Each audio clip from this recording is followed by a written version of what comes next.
The Easter story is a hard one. The Holy Week events are painful. Fear, torture, injustice, pain, betrayal, death, and grief.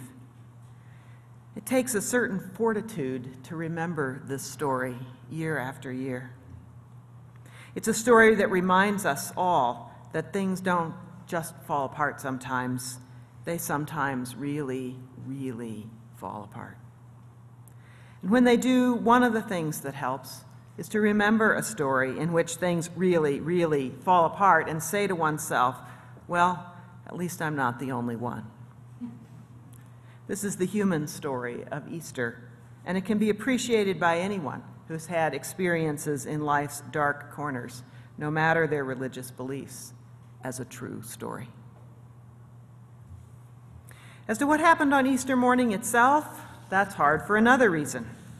The empty tomb and resurrection are events completely outside of our experience and really hard to swallow as any kind of literal truth. That Jesus died and then rose from the dead, body and all, lingered on for a few days and spoke to his friends before going to heaven, still alive in a unique way. I really can't relate to that, and I bet most of you can't either. However, we're experiencing an upsurge of interest in the Bible around here at First Unitarian, not as a literal or historical description of events, but as a set of stories which point us toward important truths. About 25 people signed up for a new Bible class. So we wanted to spend a little bit of time with the question, what truths does the resurrection story point to? Well, let's start with the Bible stories. 4 stories which are quite different in their detail. We have to remember that the Gospels were not meant to be factual. They weren't meant to be biographies. They were written about a beloved person who had lived and died years previously, from memories and lists of the things he had said and taught, but they were written to provide instruction for 4 very different communities. The Gospel of Mark was written first in the Jewish community of Rome, about 70 years after Jesus died, right after a great fire that burned almost all of the city to the ground. They say Nero had started the fire as a sort of urban renewal project, but it got out of hand, and it burned most of the city. All but the Jewish areas of the city, that is, which were protected by a bend in the river. The Jews, therefore, were convenient scapegoats for this fire, and it seems that the Jewish leadership attempted to save the whole community by blaming one part of it, the still Jewish followers of Jesus. At that point, all of the power of Rome came down on this small group of Jews. Soldiers went from door to door, asking each householder, "Are you a follower of Jesus? And do you know anyone who is?"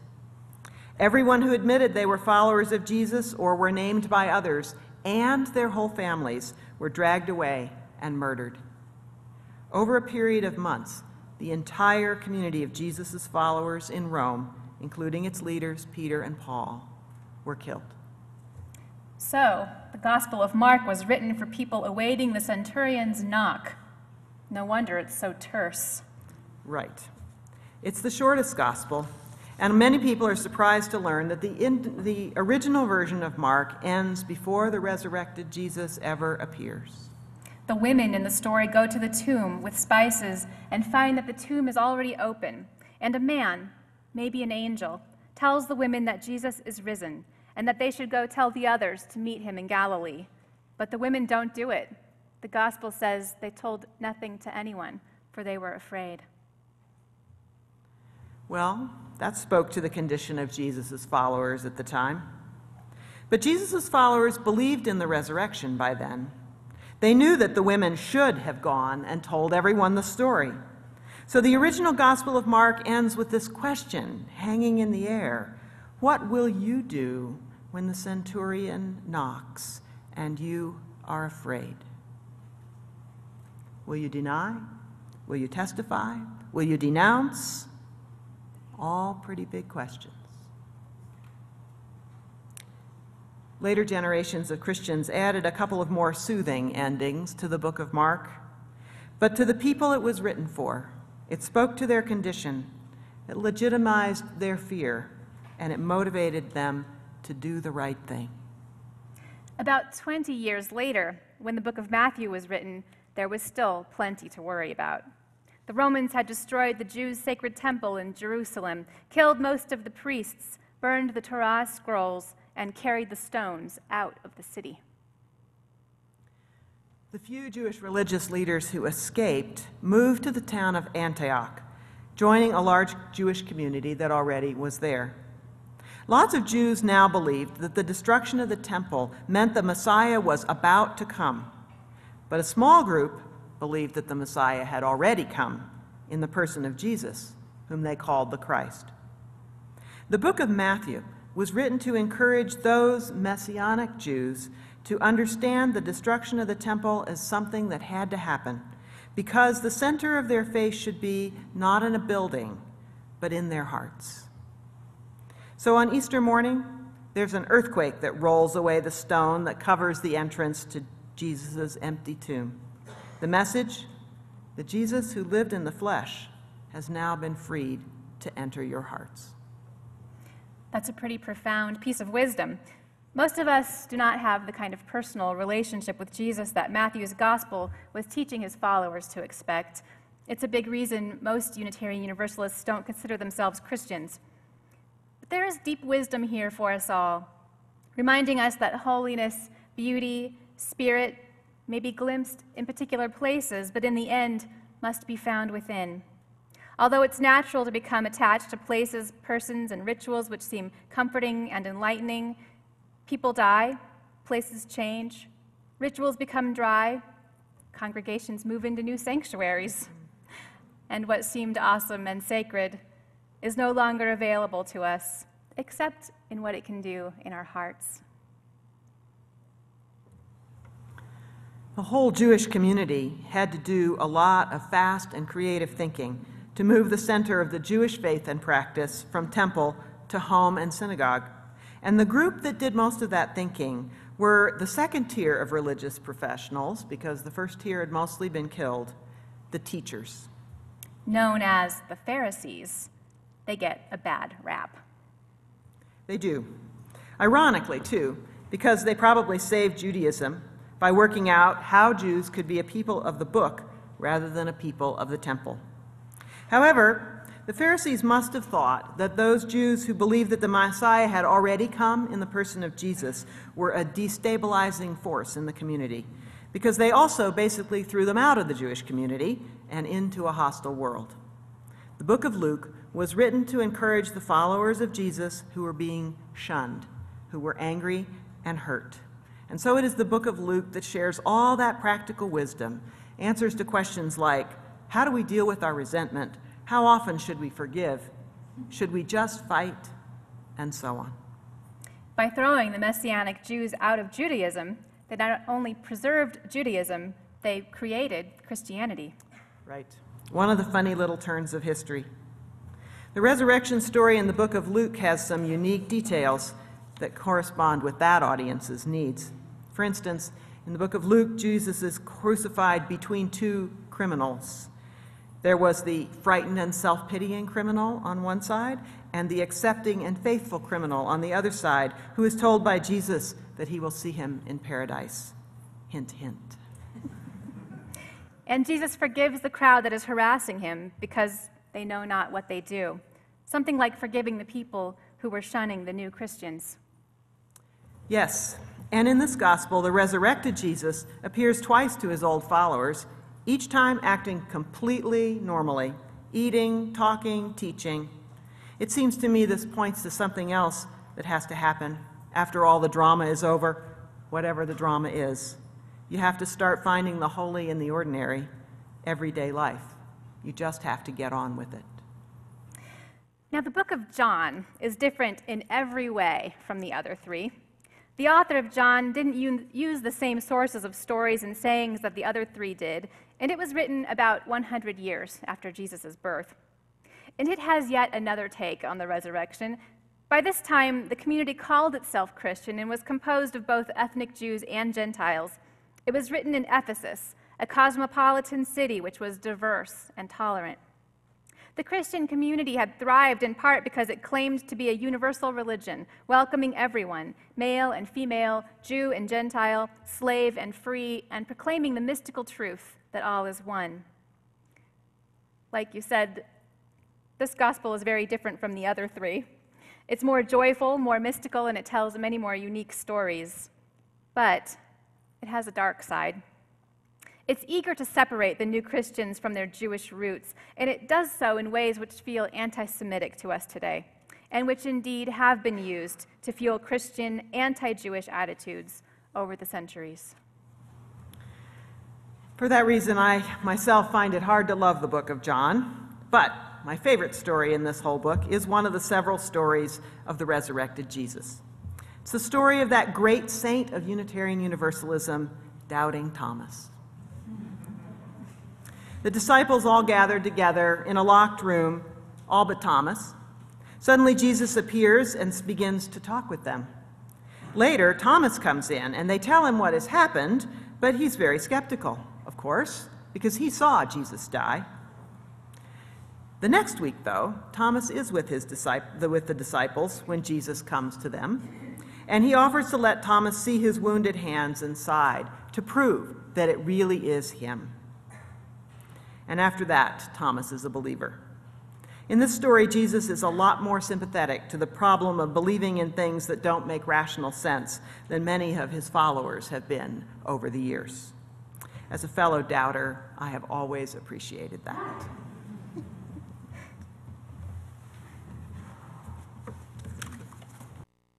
Right there in the Bible, we find 4 Gospels with 4 different takes. From these, there has emerged a dominant interpretation of Jesus' death and resurrection. Most of us are familiar with it.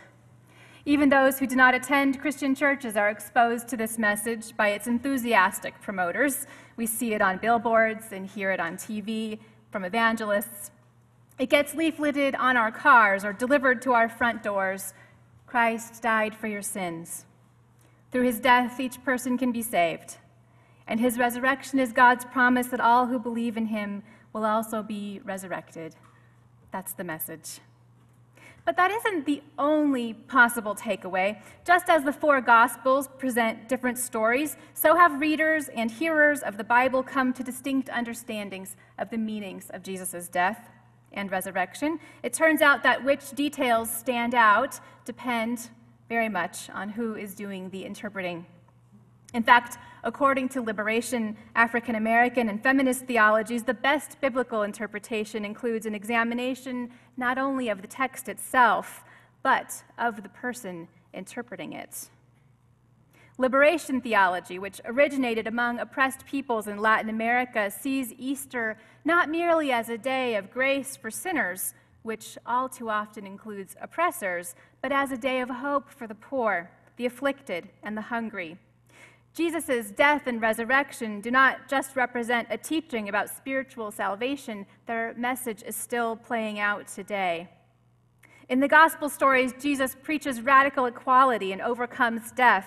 Likewise, according to Paulo Evarista Arns, former Archbishop of Sao Paulo, Brazil, it is our task to overcome the system of death, which manifests itself and articulates itself in all levels of society. This includes economic structures and systems that create huge disparities between rich and poor, corrupt governments, and environmental abuse that threatens the whole planet, but most urgently, its poorest inhabitants. In the U.S., George Tinker is a professor of Native American liberation theologies. He suggests that prioritizing personal salvation above the greater good, above world balance and the salvation of communities, is a European American emphasis. That's how the dominant resurrection story frames it, as personal salvation. Christ died for you. Individualism, when not tempered by theologies of interdependence, yields destruction. The theologian Thomas Hoyt Jr. offers a distinctly African American perspective. He says that while white scholars were preoccupied with Jesus' divinity and the otherworldly meaning of Jesus' death and resurrection, African American Christians readily identified with his humanity They understood and still understand suffering as a very human experience in the context of a history that is still unfolding. The resurrection then is not just a symbol of spiritual salvation, but a story of hope for all people who suffer in this world right now. It's a promise that the self will not be vanquished by torture and oppression, and that God stands with those who suffer, and that God even knows suffering God's self. What a friend I have in Jesus, the old spiritual goes. In that song, Jesus is near, witnesses what the singer is going through, and shares their pain. On the other hand, another African-American theologian, James Cone, says that people move too quickly to the resurrection. He thinks we need to back up and spend some more time with the cross. Unfortunately, he says, an all too simple understanding of the cross has come to be known as the definition of Christianity. Dietrich Bonhoeffer calls it a form of cheap grace, an easy way to salvation without the cost. You know we don't take the cross seriously, Cone says, when it has become a harmless, non-offensive object that people wear around their necks and place on altars, walls, steeples, T-shirts, and cars. Cone is a Christian who loves his faith, but he challenges other Christians, especially the ones in powerful social castes. Cone goes on to draw a connection between the cross and the lynching tree. In fact, after the stories of Matthew, Mark, Luke, and John, the Bible repeatedly says that Jesus was killed not by hanging on a cross, but on a tree. If we want to understand the power of the resurrection in today's world, Cone says, we have to liberate the cross from superficial pieties and ask ourselves how it continues to still play out. But meanwhile, as Cone knows well, many feminist theologians say, no more cross for me. Rebecca Parker and Rita Nakashima Brock made a big mark on the theological landscape when they published their book, Proverbs of Ashes, which argued that the cross glorifies suffering. It glorifies it to the point that at critical junctures in their lives, when they faced sexual or marital abuse, their suffering was recast as a cross to bear, when it should have been called evil. Other female theologians note that in the resurrection stories, Jesus' resurrection is physical. His body is missing from the tomb. So often, traditional Christianity has seemed to portray the body as dirty or bad, especially women's bodies, they note, which are cast paradoxically as weak, yet able to overpower men by temptation.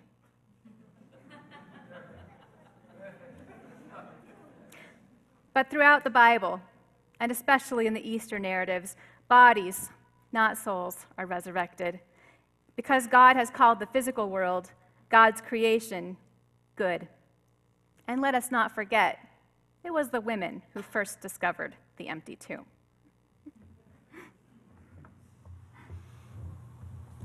Finally, we can't neglect humanist and atheist theologies of the resurrection, which reject the idea that an individual can come back to life in any way after death except those that live in the lives and hearts of others. Humanists and atheists celebrate the fact that we can have in our lives a profound effect on the people around us, sometimes even on people afar, and that our contributions, our love, and our creativity remain in the world after we are gone. You can kill a man, the humanists say, but you can't kill the truth, the love, or the insight.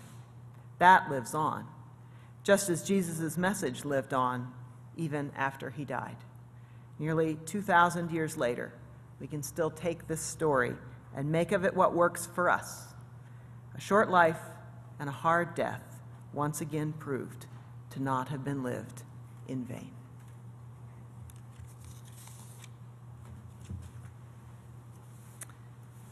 I invite you now to stand for the closing words and song and take hands.